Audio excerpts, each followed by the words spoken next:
오늘 하나님께서 우리에게 주시는 말씀은 구약성경 시편 5편 1절에서 12절까지의 말씀입니다. 여호와여, 나의 말에 귀를 기울이사 나의 심정을 헤아려 주소서.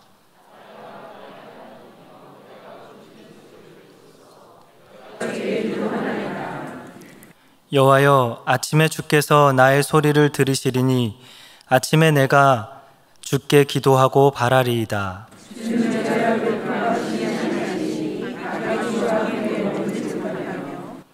오만한 자들이 주의 목전에 서지 못하리이다. 주는 모든 행악자를 미워하시며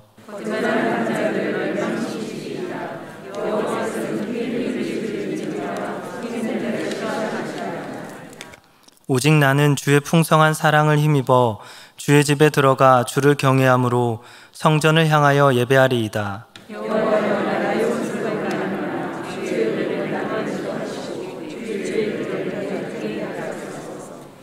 그들의 입에 신실함이 없고 그들의 심중이 심히 악하며 그들의 목구멍은 열린 무덤 같고 그들의 혀로는 아첨 하나이다.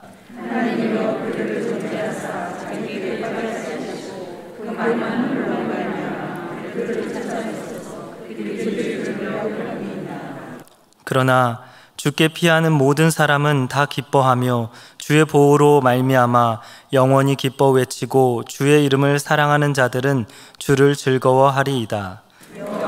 주는 의인에게 복을 주시고 방패로 함과 같이 은혜로 그를 호위하시리이다. 아멘.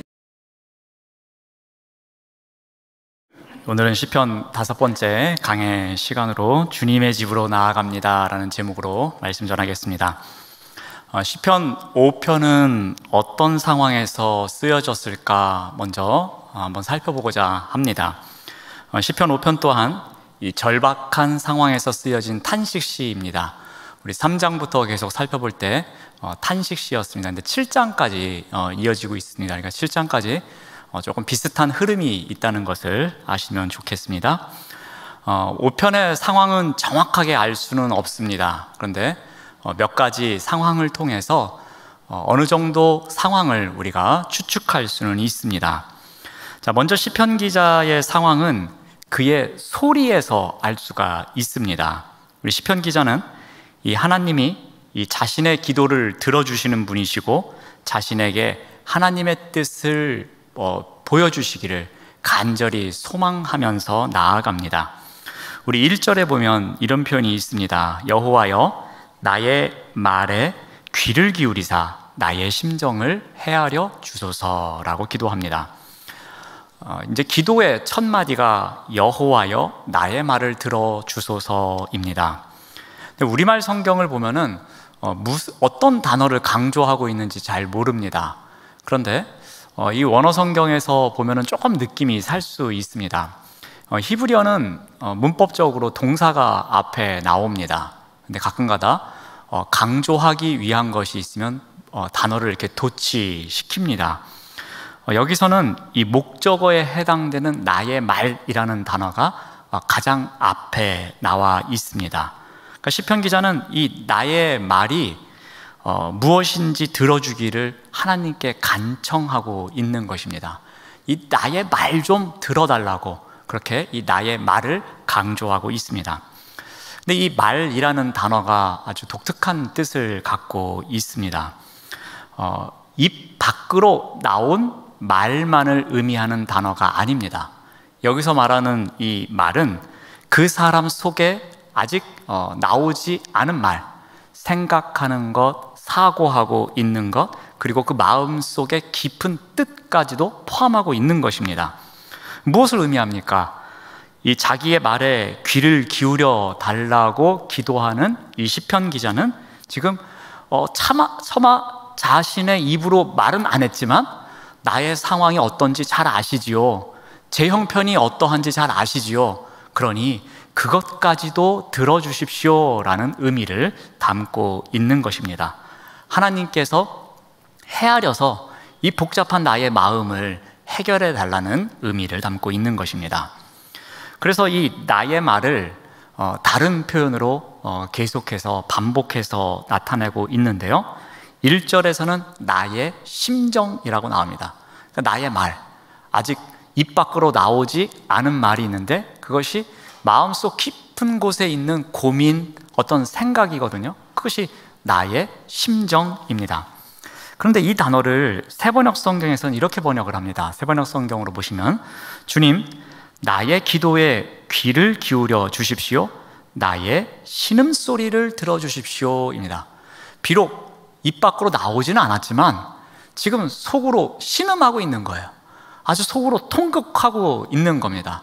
탄식하고 있다는 것입니다. 그 소리를 들어달라고 이야기합니다. 또 2절에 보시면 내가 부르짖는 소리가 나옵니다. 이 소리 또한 하나님께 부르짖고 있습니다. 탄식의 소리입니다.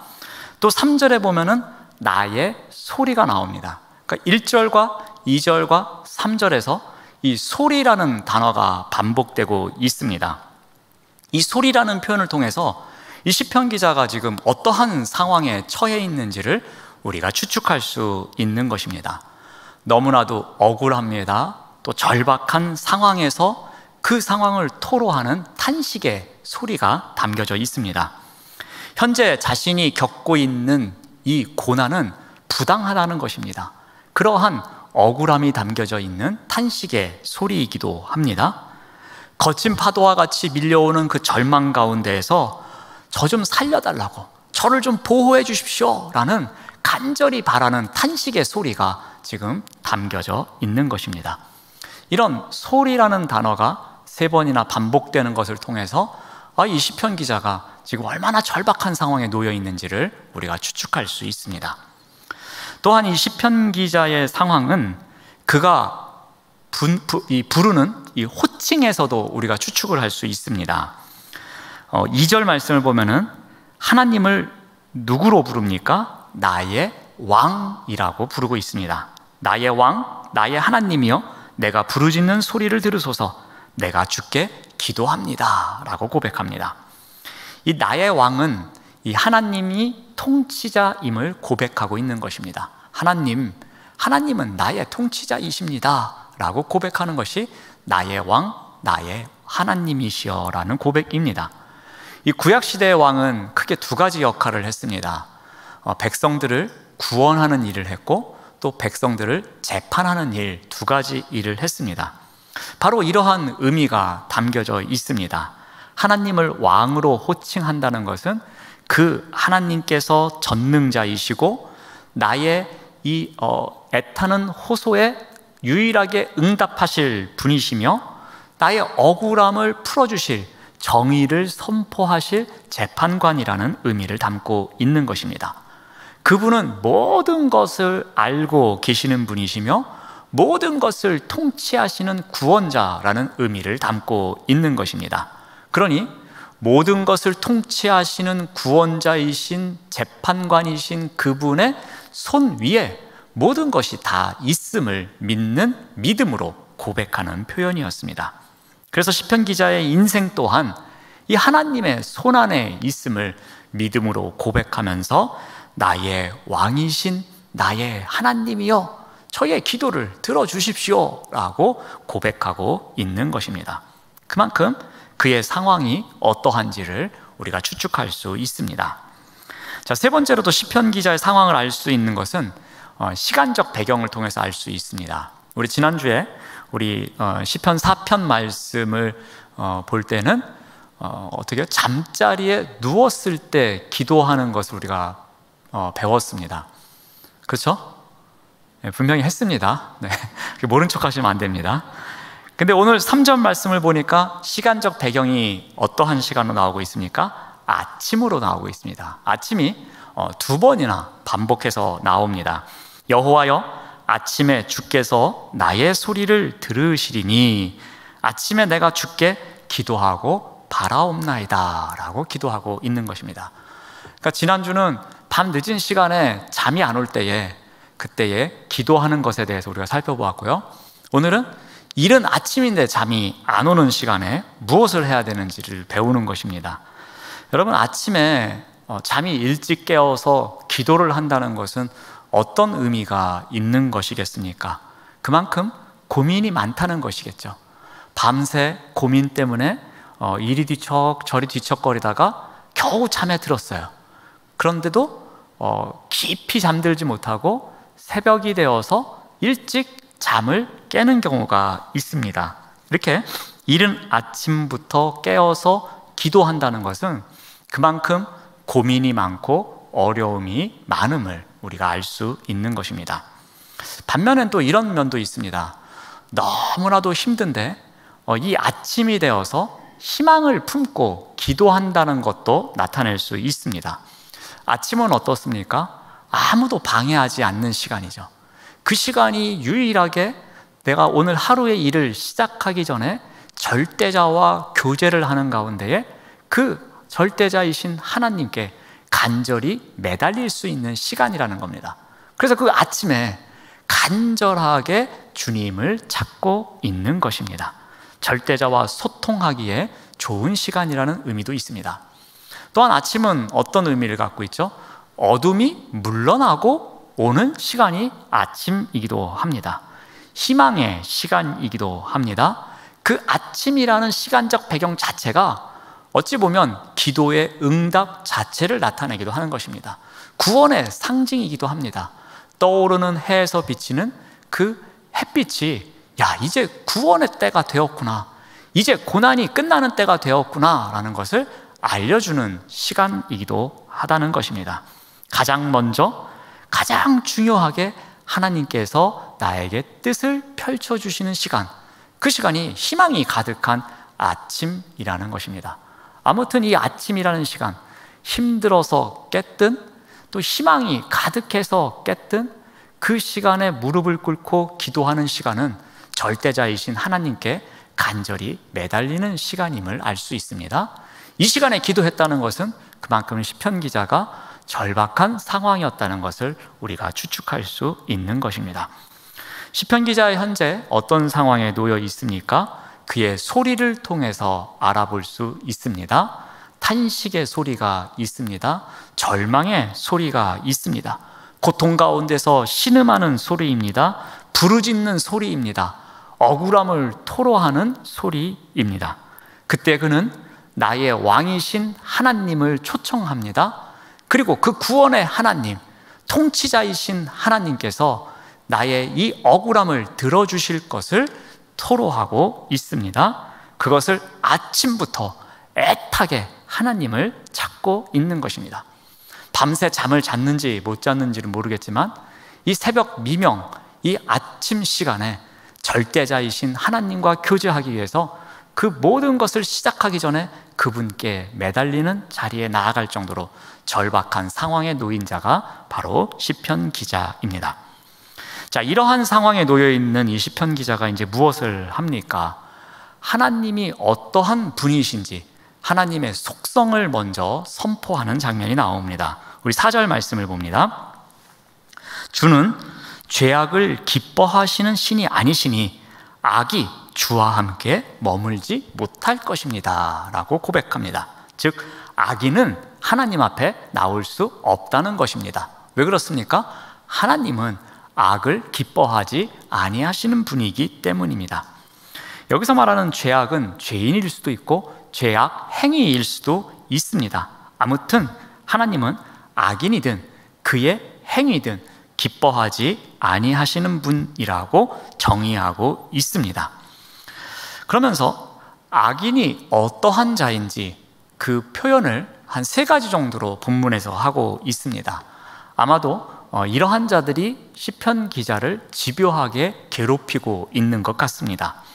자, 먼저 5절을 보니까 오만한 자가 나옵니다. 오만한 자들이 주의 목전에 서지 못한다고 합니다. 왜냐하면 주는 모든 행악자를 미워하시기 때문이라고 합니다. 오만한 자는 어떠한 자이겠습니까? 자신이 높은 자리를 좋아하면서 그 자리에 오른 것을 자랑하는 자입니다. 자신의 힘만으로 이런 것을 이루었다고 착각하는 자, 그 자가 바로 여기에 나오는 오만한 자입니다. 스스로 돋보이게 하려고 빼어나게 꾸미는 자, 그러한 자, 비록 도덕적으로는 결함이 없는 것처럼 보여지지만 자신만을 드러내고자 하는 이 오만한 태도 또한 악행을 행하는 자임을 이야기하고 있습니다. 또 6절 말씀을 보면 어떠한 자가 나옵니까? 거짓말하는 자들이 나옵니다. 이들 또한 하나님께서 멸망시킬 것이라고 말씀합니다. 이 거짓말하는 자들은 온갖 거짓으로 사람들을 기만하는 자를 말합니다. 의도적으로 사실을 왜곡합니다. 그리고 거짓 증거합니다. 이것으로 인해서 무죄한 사람들, 무고한 사람들을 곤란에 빠뜨리게 합니다.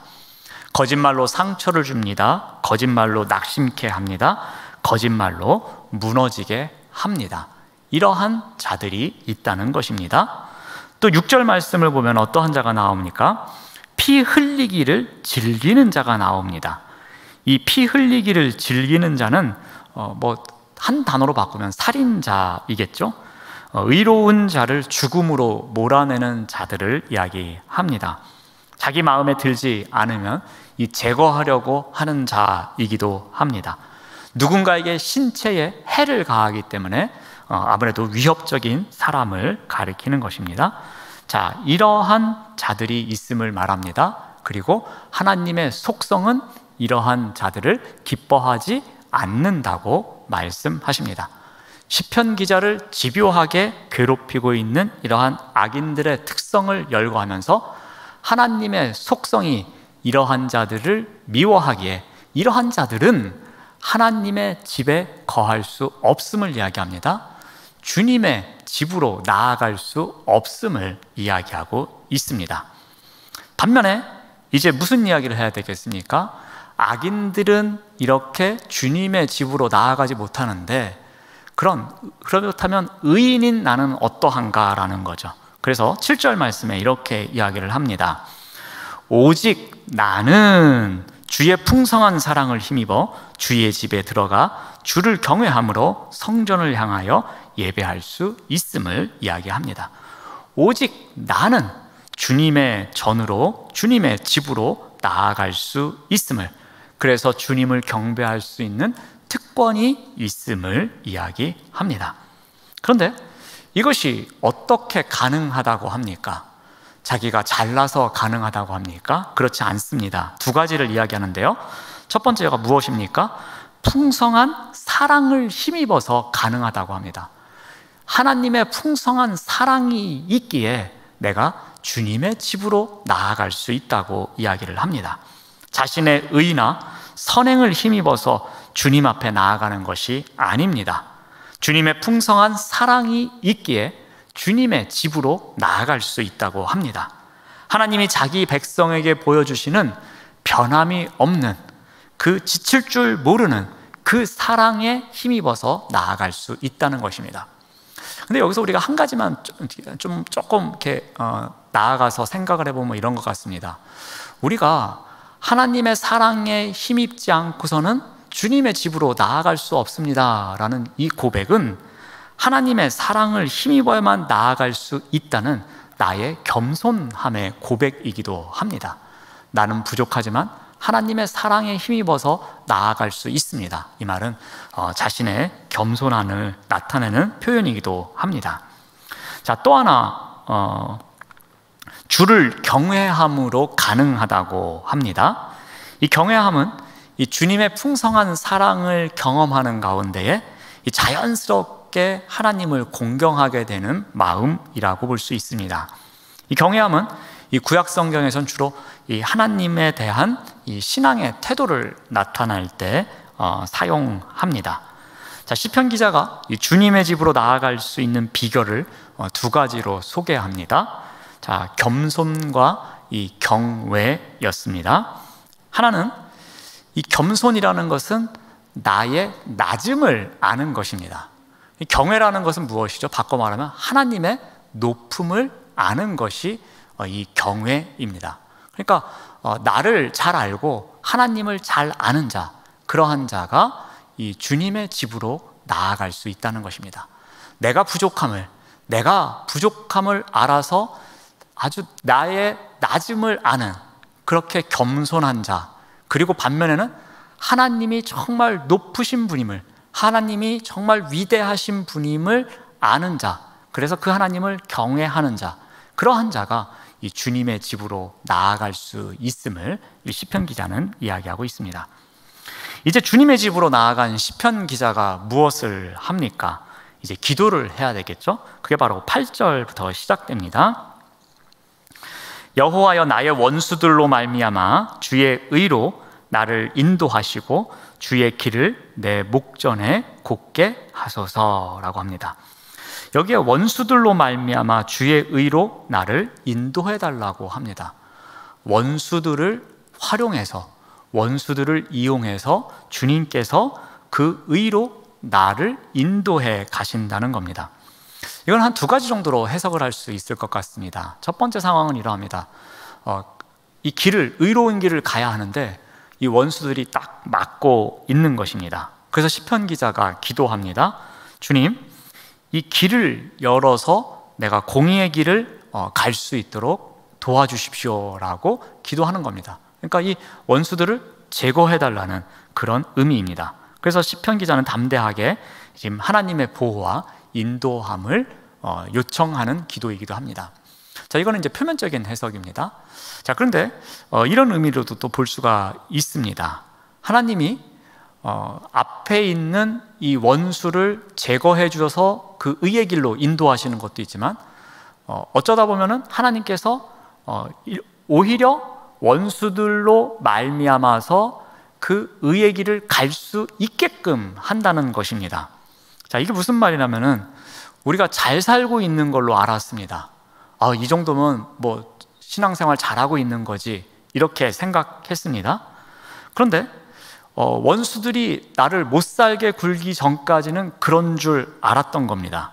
의의 길로 잘 가고 있다고 생각했던 겁니다. 그런데 그 생각과는 달리 지금 멸망의 길로 좌로 치우쳐서 이렇게 가고 있었던 겁니다. 그래서 하나님께서 그 길을 올곧게 가게 하기 위해서 원수들로 말미암아 지금 좌로 치우쳐서 잘못 가고 있는 길을 막으셨다는 겁니다.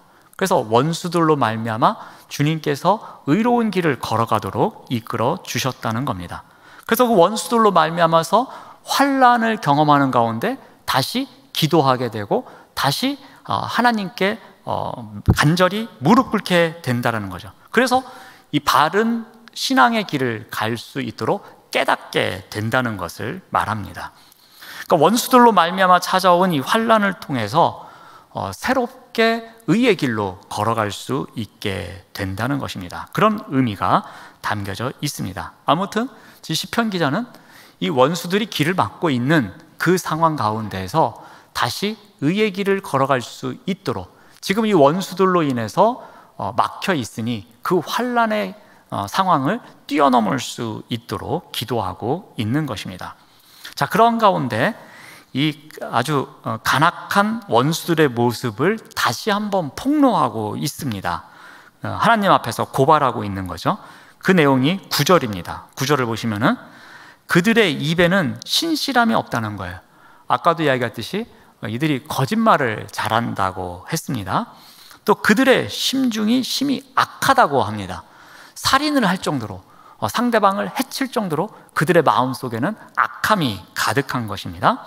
그리고 그들의 목구멍은 열린 무덤 같고 그들의 혀로는 아첨한다고 합니다. 그들의 목구멍이 열린 무덤 같다는 것은 뭘 의미하겠습니까? 여러분, 무덤이 열리면은 냄새가 얼마나 심하게 나겠습니까? 썩은 냄새가 엄청 나겠죠? 그만큼 이들이 그 안에 있는 사악한 마음, 이들의 비리, 이들의 잘못된 것이 엄청 많음을 강조하고 있는 표현입니다. 그리고 그들의 혀는 아첨한다고 합니다. 마치 그 혀가 독을 숨겨놓고 있는데 그렇지 않고 아첨을 하면서 그 독을 숨긴 것처럼 하고 있다는 것입니다. 결국은 사람들을 혼란에 빠뜨리게 만드는 경우입니다. 자, 시편 기자가 묘사한 이 원수들의 특징이 아주 중상을 하고 또 비방을 하고 속임수가 있고 이 거짓된 말과 파괴를 일삼고 있는 것입니다. 그거를 다시 한번 폭로하고 있습니다. 자, 그러고 난 다음에 이제 무엇을 위해서 기도합니까? 이러한 죄가 있으니 하나님 심판해 주십시오라는 기도를 합니다. 이 10절 말씀을 봅니다. 하나님이여, 그들을 정죄하사 자기 꾀에 빠지게 하시고 그 많은 허물로 말미암아 그들을 쫓아내소서. 그들이 주를 배역함이니이다 라고 합니다. 하나님이 벌 주시기를 지금 요청하고 있습니다.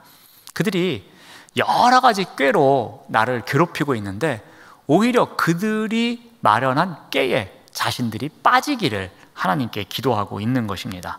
악인들이 자기의 음모와 그런 사기 행각에 걸려 넘어지기를 요청하고 있는 기도입니다. 그리고 하나님께서는 끝내 그들을 쫓아내 주기를 바라고 있습니다. 자, 이제 기도가 힘듭니다라고 이야기를 하고 그 힘든 것에 대해서 죄인들에 대한, 악인들에 대한 내용을 폭로한 이후에 이 악인들을 심판해 주십시오까지 왔습니다. 이제 마지막에는 기도를 아름답게 마무리해야 되지 않겠습니까?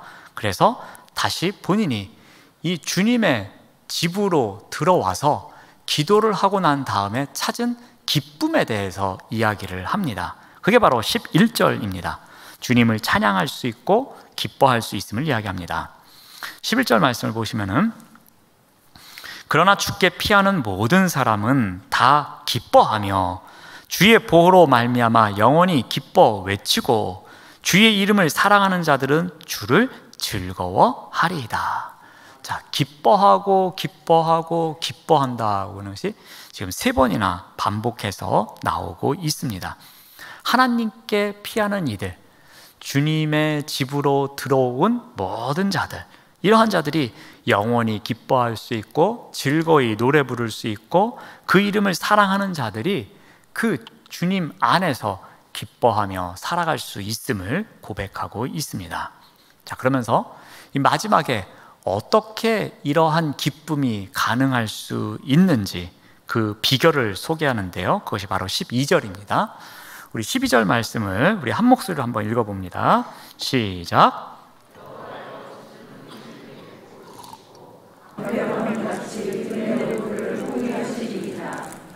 아멘.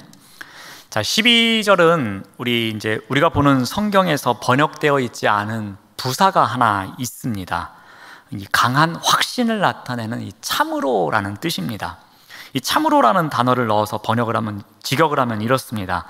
여호와여, 주는 참으로 의인에게 복을 주십니다 라고 합니다. 그러니까 의인에게 복을 주시는 하나님을 강조하는 이 강조부사인 이 참으로를 해석을 하지 않았습니다. 그렇게 중요한 건 아니지만 그만큼 강조하고 있음을 우리가 보면 될 것 같습니다.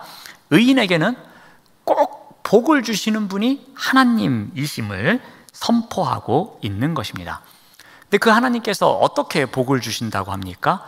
그 모습을 묘사하기 위해서 등장시킨 도구가 바로 방패입니다. 이 방패는 그 당시에는 이 나무와 가죽으로 만들었습니다. 나무 위에다가 가죽을 몇 번 이렇게 두르면서 그것을 단단하게 감쌌던 것입니다. 그러면 이 방패는 가벼우면서도 또 적의 공격을 잘 방어할 수 있는 무기가 된 것이었습니다. 하나님의 방패는 바로 이러한 전쟁터에서 사용하는 방패와 같다는 것입니다. 대적들이 거짓을 하고 오만하게 굴고 또 저주를 하고 해를 입히고 어떤 권모술수를 쓰고 이러한 다양한 공격이 있을지라도 이 하나님이라는 방패만 있으면 이것을 막아낼 수 있다는 것입니다. 그러니까 주님의 집으로 들어와서 그곳에서 자신을 괴롭히는 악인에 대해서 토로하기 시작합니다. 하나님, 큰일 났습니다. 제가 이렇게 아침부터 힘듭니다. 밤새 잠도 못 잤습니다. 하면서 이렇게 절박한 상황을 아뢰는 가운데에 기도를 시작했습니다. 그리고 악인에 대해서 어떠한지 고발을 했습니다. 그러한 가운데 갑자기 평안이 찾아오면서 역시 이 주님의 집으로 들어왔더니 이렇게 평안이 찾아오고 기쁨이 찾아오는구나 라는 것을 느낍니다. 근데 이 비결이 어디에 있을까 보니까 바로 하나님께서 방패로 막아주시는 것처럼 그 하나님의 은혜로 나를 애워싸 주셨다는 사실을 알게 된 것입니다. 그래서 이 원수가 나를 중상모략하고 원수가 나를 집요하게 괴롭히고 그가 오만하게 굴면서 나를 저주하고 나에게 해를 끼칠지라도 내가 기쁨을 잃지 않을 수 있었던 것입니다. 바로 하나님께서 은혜라는 방패로 나를 둘러싸 주셔서 나를 보호해 주셨기 때문이라고 고백하고 있는 것입니다. 이래서 시편 기자는 기쁨을 누릴 수 있노라 그렇게 고백하고 있는 것입니다. 여기서 우리가 한 가지 교훈을 발견해 봅니다. 우리의 삶도 고단할 때가 참 많이 있습니다. 그러한 때에 우리가 어디를 찾아가야 하는가입니다. 피난처가 필요할 때에 과연 우리가 어디로 가야 하는가라는 것입니다. 바로 오늘 설교의 제목처럼 주님의 집으로 나아가야 한다는 것입니다. 신음하고 탄식하던 이 시편 기자는 이 주님의 집으로 나아간 다음에 기쁨과 즐거움 그리고 어떠한 것이 복인지 그리고 내가 어떻게 안전하게 살아올 수 있었는지를 다시 한번 깨달았던 것입니다. 어렵고 힘든 그 상황 가운데서도 내가 기쁨을 잃지 않았던 비결이 무엇인지를 시편 기자가 알아낸 것이었습니다. 우리 또한 이 어렵고 힘든 현실에 마주할 때마다 우리가 눈을 들어서 하나님을 바라보는 삶을 살아가야 할 것입니다. 그렇다면 어떻게 주님의 집으로 나아가야 하는가입니다. 오늘 본문 말씀에서 제가 두 가지 중요한 단어를 가르쳐 드렸습니다. 하나님의 사랑에 힘입어야 가능하다는 겸손함, 그 겸손함으로 우리가 주님의 집으로 나아가야 할 것입니다. 또 하나는 하나님의 사랑을 경험한 데서 나오는 그 공경의 마음이 담겨져 있는 경외감으로 나아가야 할 것입니다. 겸손함과 경외감은 무엇이라고 했습니까? 자신의 낮음을 아는 것이 겸손함입니다. 그리고 반대로 하나님의 높음을 아는 것이 경외감입니다. 이 마음이 있을 때에 우리가 진정으로 주님의 집으로 나아갈 수 있는 것입니다. 이러한 때에 피난처가 되시는 하나님을 만날 수 있으며 그 하나님께서 방패로 에워싸 주듯이 은혜로 우리와 함께 하심을 우리가 발견할 수 있는 것입니다. 이것을 발견하는 것이 우리에게 복이라고 합니다. 이러한 것을 발견하는 것이 우리에게 기쁨이라고 합니다. 그 기쁨을 알고 그 기쁨을 누리며 살아가시는 우리 모두가 되시기를 바랍니다. 기도하겠습니다. 하나님 감사합니다. 언제나 우리의 말에 귀를 기울여 주시고 우리의 심정을 헤아려 주시는 하나님의 손길을 소망하며 주님의 집으로 나아가는 믿음의 길을 걸어갈 수 있도록 인도하여 주시옵소서. 예수님의 이름으로 기도드립니다. 아멘.